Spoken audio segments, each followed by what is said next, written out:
Welcome, my name is Rachel. I'm so glad that you're here with us today at the SCC online campus. We have an incredible message for you today. Let's join in. It's our series that we're doing called Squeezed Out. Kristen and I, we've been married 148 weeks. We just celebrated our 148 week anniversary last Thursday. And I'm not gonna give you marriage advice, but I'm gonna tell you we hit the lottery. We are just killing it. I'm a great husband. I am an amazing person to be married to. I will let you know. And here's why. By and large, the reason that I'm so amazing is because we have 2 bathrooms in our house. We have separate bathrooms, y'all. It is the winner chicken dinner because we don't have those marital disputes over bathroom stuff. We talked about marital disputes last week, some more that we're gonna talk about this week, bathroom disputes, disagreements over countertop clutter. Some of us, man, I look, from my vantage point, I just had a husband glaring at a wife right now. Sir, that is not gonna bode well for you. May the Lord bless you and keep you, sir. Some of us are minimalist and clean and hygienic and orderly and tidy. And some of us look like we just gave up on life. I don't know why your countertop looks like that. I can't help you with that. That's beyond my pastoral experience, okay? That needs prayer and fasting to cast all of that out, okay? That might be your disagreement. I don't know. Maybe your disagreement is bathroom duration. How long is too long? I don't know. I don't know. Maybe, ma'am, maybe you are blessed with a husband that anytime you are getting ready to leave, it's all right, cool. Let me go to the bathroom real quick. Right? I don't know. And then how long, maybe it's just a moment of solitude and a getaway for us guys. We just need to breathe, right? That's what it is at our house. We call it using the Wi-Fi. We're just gotta go use the Wi-Fi real quick, right? Maybe the disagreement is not bathroom duration. Maybe it's the bath towels. Yeah. Some of us care that our bath towels are rolled a certain way, that they are presentable. Those people more than likely have somewhere between 11 to 15 throw pillows on the bed as well in their house. If throw pillows are a point for you, so are bath towels. But some of us just find any old rag just to scrub down and throw it on the floor. I don't know, right? These are the disagreements. The current disagreement in our house, I found it out and proved it when I left for Ohio this last week, is I thought we had a toothbrush that we used. Apparently, I was wrong. Apparently, it's not a house toothbrush that we can share, right? She's like, why would you do that? I'm like, why? I offer you my flosser every time I'm flossing my teeth and I'm done with it. You never use it, but we're married. I know, some of you are like, oh, I was with you till you said our toothbrush. I just want to let you know that you all need to pray for Kristen. Please, she needs it because she has to live with me. But where we're landing with all the bathroom disagreements is the people that either squeeze the toothpaste and roll it from the bottom, or you are a barbarian and you squeeze it from the center. I don't know who you are. I'm just praying for your soul if you squeeze from the middle, right? Some of you, it's just now dawning on you oh, I do. That is how. Is that not how you squeeze the toothpaste out? I don't know. Strong hands. Why, you don't have to. Why are we talking about this? Great question. Because Jesus is continuing the conversation with his disciples about the contents of our heart. And the issue is that we will constantly find moments where we are squeezed and put under pressure. And hear me, life will squeeze you, and whatever is inside you is inevitably what will come out. Whatever the contents are on the inside of you, that when life begins to get pressured, when that happens, it's going to squeeze you. And whatever's inside, that is what is going to come out. And so we're looking at Mark chapter 7 today. If you brought your Bible, that's great. If you got a glowing Bible on your phone or electronic, that's awesome. If you don't have a Bible, we're going to have it on the screen. I want to challenge you, bring your Bibles, because you need to be students of the Word, okay? It's imperative that we're not just church goers, but we're followers of Christ, and we're students of what He said. And so we're going to look at Mark chapter 7. We're going to reread like we did last week, verse 14 through 23. Mark 7:14, it says, "And again Jesus called the crowd to him and said, 'Listen to me, everyone, and understand this. If nothing outside a person can defile them by going into them, rather it is what comes out of a person that defiles them. If anyone has ears to hear, let him hear.'" 17 says, "After he had left the crowd, he entered the house. His disciples asked him about this parable. And then he said, 'Are you so dull? Don't you see that nothing that enters a person from the outside can defile them?' Verse 19 says, 'For it doesn't go into their heart, but into their stomach and then out of the body.' In saying this, Jesus declared all foods clean." Verse 20 says, he went on, "What comes out of a person is what defiles them.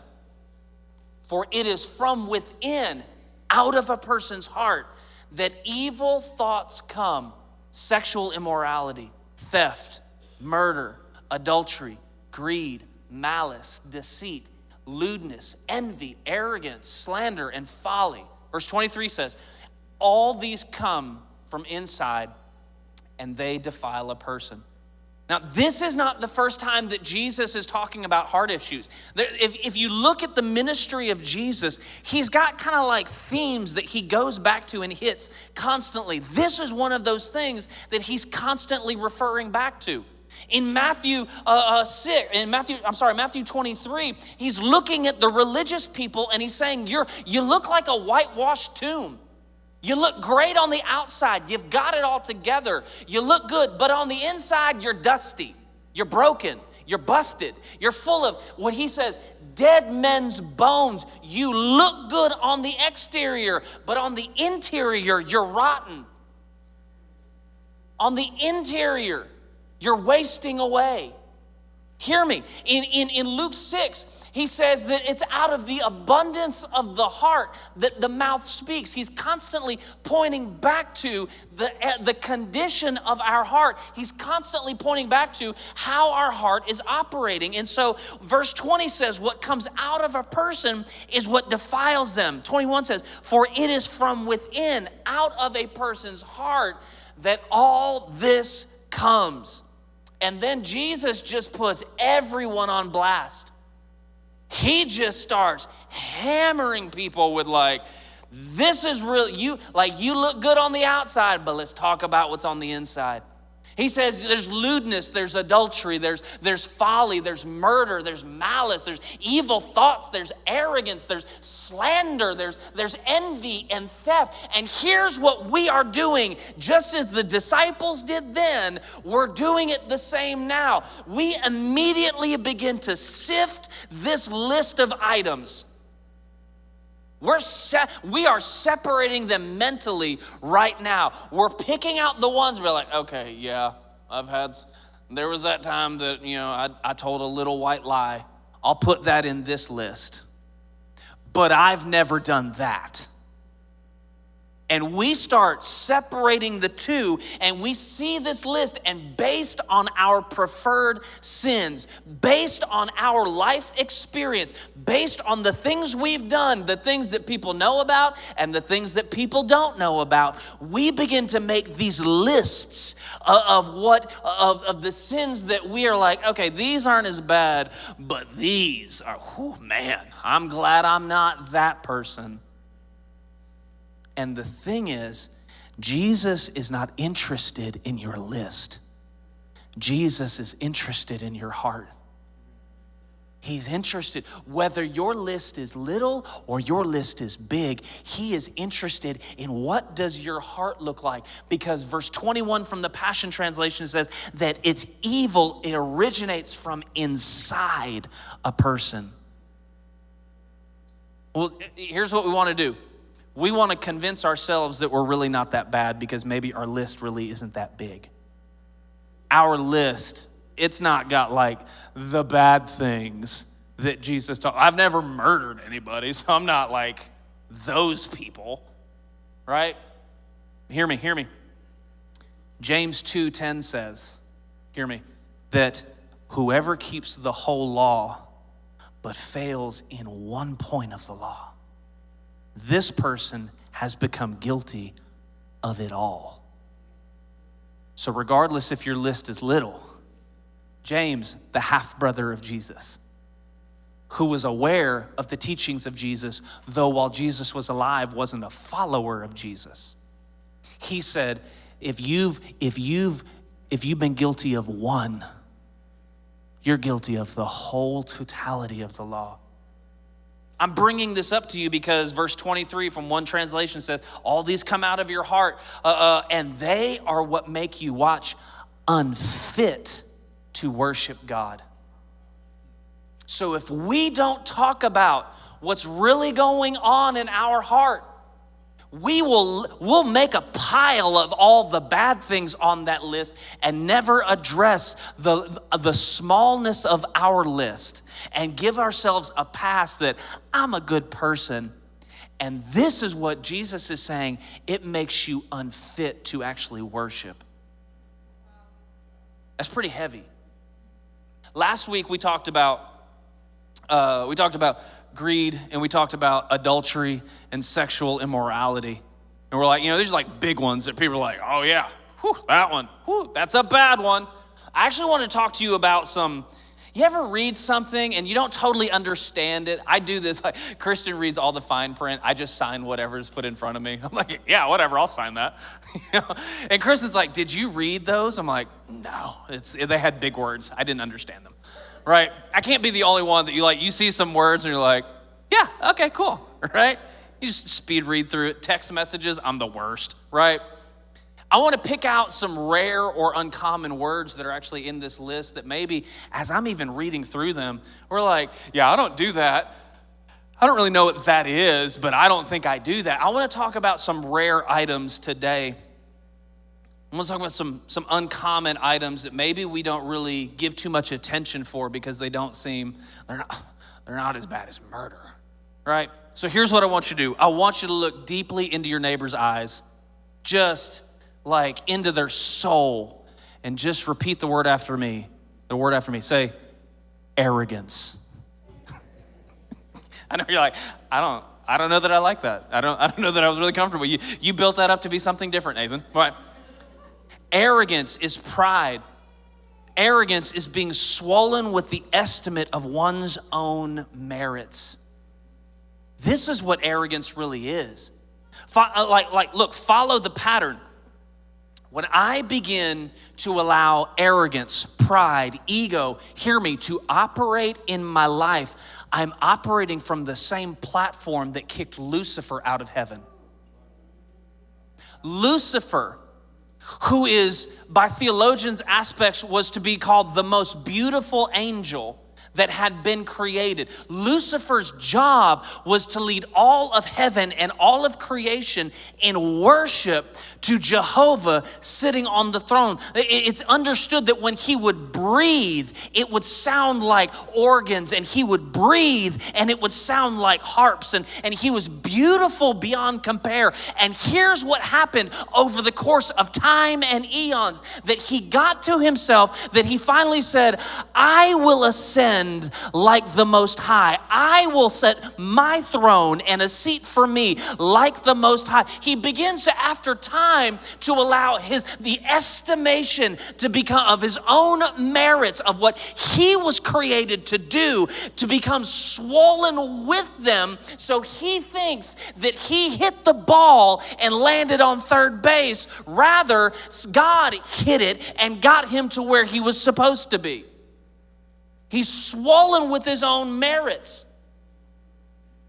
This is what he does. He shows up in Eden because this is the pattern that he then deceived Adam and Eve, right? And just hear me out. I don't know if you know, whether it was 7 24-hour periods or millions of years. Let's meet in the middle. Is God big enough that he can compress 1,000,000 years inside one 24-hour period? Okay, he's God, we're not. I don't care. It doesn't change my salvation. But let's just roll with this for the sake of a timeline.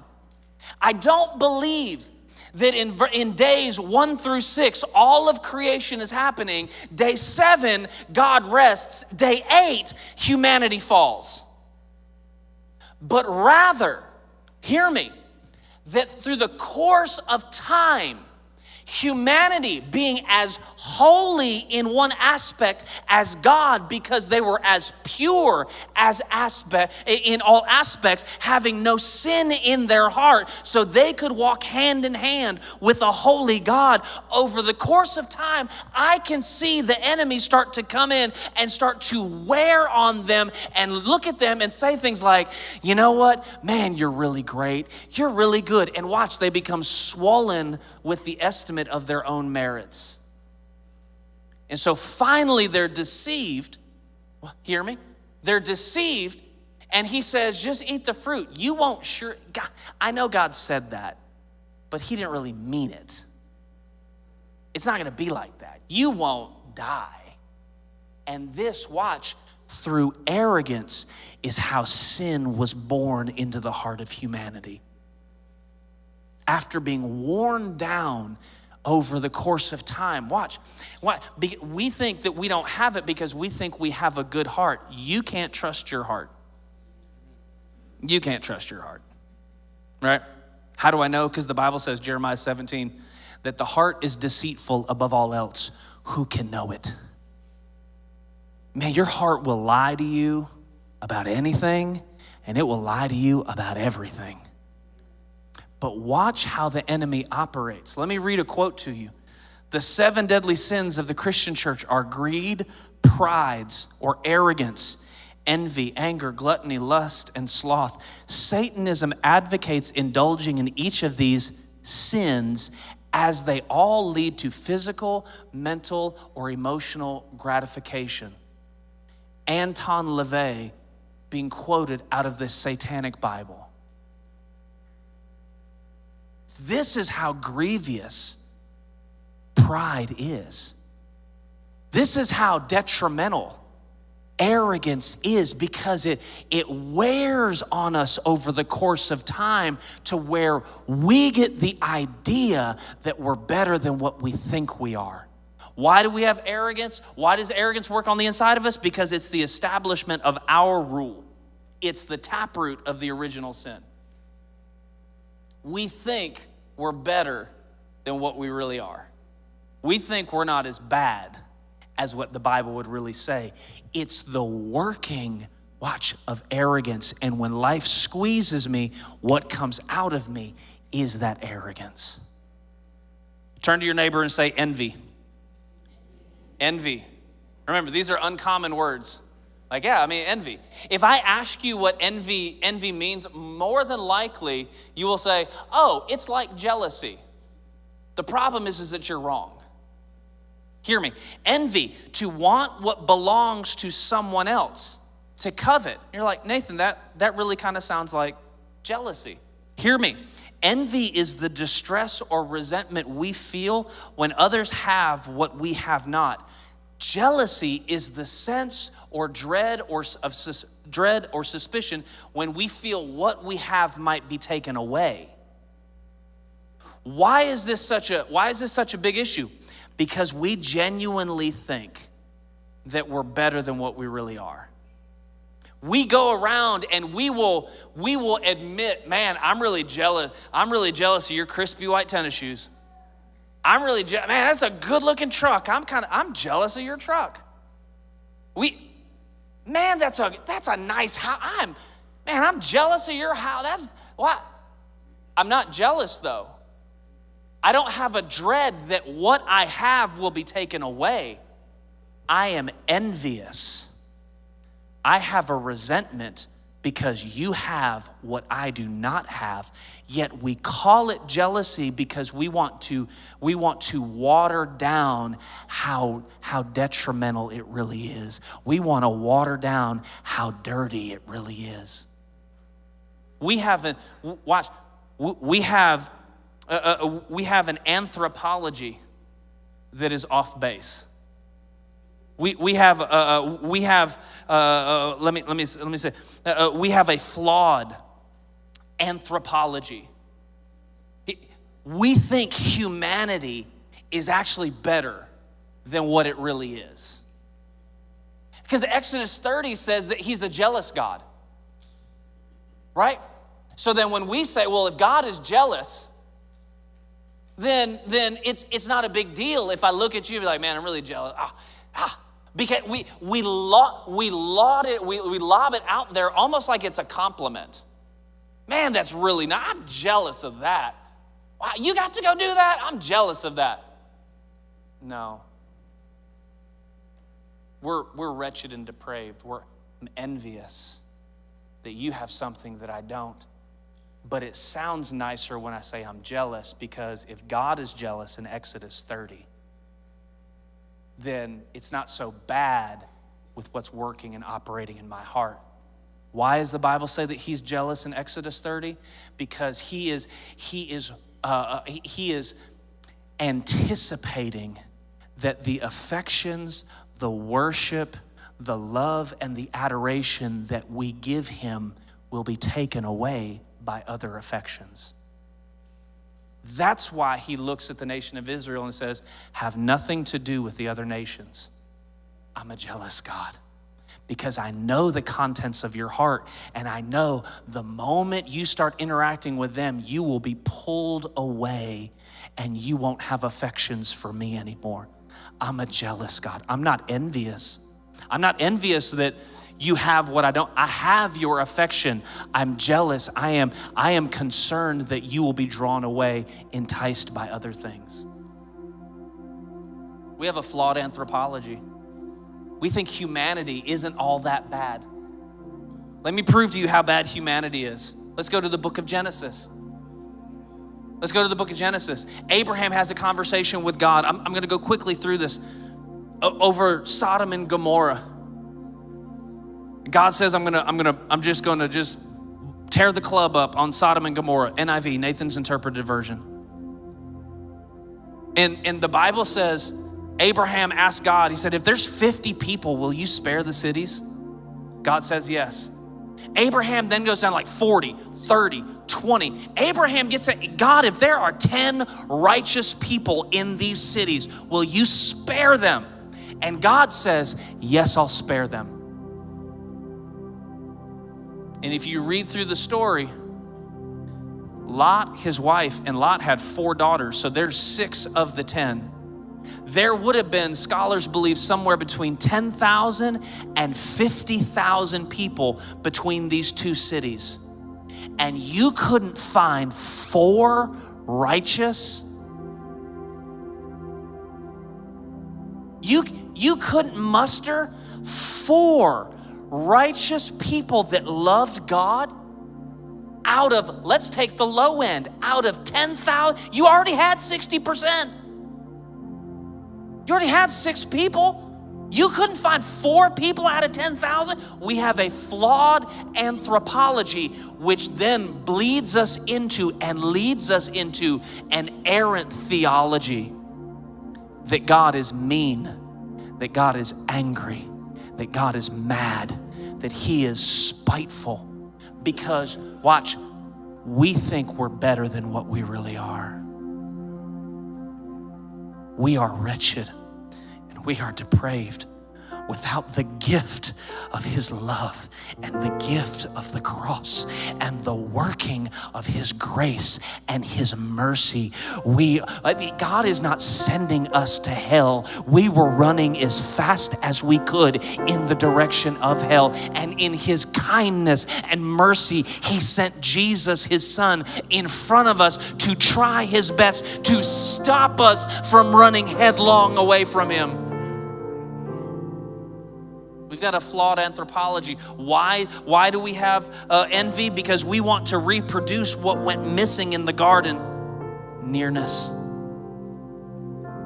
We're envious, so we fill a void with what can only be filled with God. Listen to Blaise Pascal. What else does this craving and this helplessness proclaim but that there was once in a man a true happiness of which all that now remains is the empty print and trace? This he tries in vain to fill with everything around him. This is why we envy. This is why I want what you have. I am attempting to fill a void, seeking in things that are not there, the help he cannot find in those that are, though none can help, since this infinite abyss can be filled only with an infinite and immutable object. In other words, by God himself. Why do I envy and covet things? Because I'm trying to fill the void that can only be filled with God. But I never address the envy on the inside of me because I want to give myself a pass and just say that I'm just jealous. And it doesn't even mean the same thing. It's 11:37. Do you have time for one more if I go through it quick? Can I do that? Hear me. Folly, thoughtlessness, moral recklessness. I told you we're using rare words. This word's only used 3 times in the New Testament. It's folly, which consists in the absence of the fear of God. Not I'm afraid of God, but watch, the awe of God. When I lose my mind being blown away in awe and wonder at how good he is, at how magnificent he is, when I lose my breath being taken away at how beautiful he is, I am operating in a life of folly, thoughtlessness. And I just described that, and my fear is that we have people that have made mental decisions to say yes to Jesus, but have never been in awe of God. We've never had our breath taken away at how good he is, at how kind he is, at how merciful he is. He's so And if I've never encountered that, I've made a mental decision to say yes to Jesus. But I haven't stepped into heart conversion where my life becomes transformed. So now I just go to church, but nothing about me really changed. Watch, I'm a good person. I try to do the right thing. Do you see how deceiving these are? They're not murder, but they keep me separated. It's not on the bad list, but it keeps my heart from knowing him. Watch. Folly, when I live a life that isn't in folly, I recognize there are things that I can't do anymore. Not because I can't, because I don't want to. Jesus says that in Matthew 6:24, no one can serve 2 masters. Nathan, why are we talking about masters and slavery? I'm glad you asked. Romans 6:22, but now that you have been set free from sin and have become slaves to God. I was in slavery. Watch. And he paid a price and ransomed me. But we think salvation gives me freedom to then just be independent and operate on my own. That's actually why I needed Calvary in the first place. I can't just live life however I want to if everything in my life isn't filtered through what does the master and lover of my soul want for me. The reason you have the job that you have is because he needs you there, not because you filled out a resume. The reason you live in the neighborhood that you live in is not because you got a great deal on a house or you inherited something.